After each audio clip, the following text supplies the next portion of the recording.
araw sa inyong lahat. Ako si Miga Munoz ng Lapu-Lapu na tatalakayin ang ika-16 na kabanata ng nobelang El Filibusterismo ni Jose Rizal. Tutuklasin natin ang mga pangyayari at aral na maaaring matututunan mula sa kabanata na may titulong Ang Kasawian ng Isang Inchik.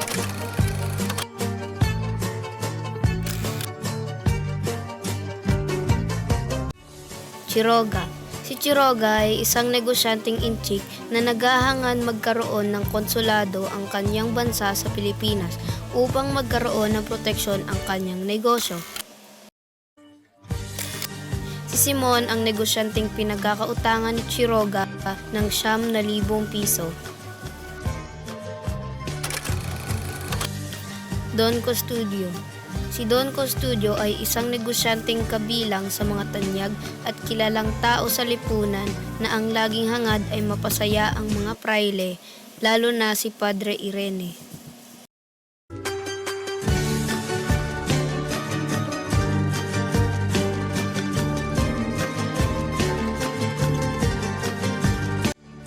Nagaganap ang kabanatang ito sa bahay at bodega ni Quiroga.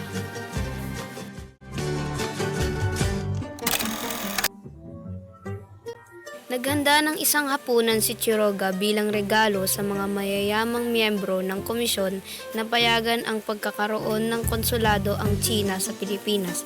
Ang salo-salo ay dinaluhan din ni Simon upang singilin ang negosyanteng inchik sa kanyang pagkakautang na 9,000 piso. Sinabi ni Quiroga na wala pa siyang kakayahang magbayad, kaya naman inalok siya ni Simon na gawing taguan ng mga pulbura at armas ang kanyang tahanan kapalit ng pagbawas ng 2,000 piso sa kanyang utang. Nakumbinsi ni Simon na pumayag si Quiroga sa kanyang alok.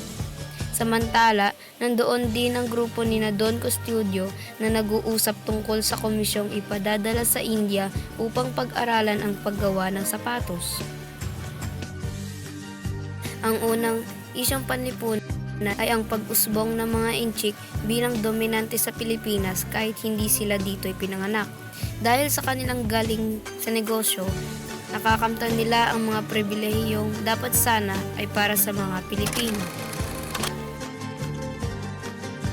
Ang kabanatang ito ay naglalarawan kung paano ang personal na interes at kapangyarihan ay nauuna kaysa sa kapakanan ng bayan na siyang nagiging ugat ng iba't ibang anyo ng katiwalian. Pangatlo, ipinapakita ng kabanata ang eksploitasyon sa mga dayuhang negosyante sa mga magitan ng pamimilit at pang-aabuso ng mga may kapangyarihan.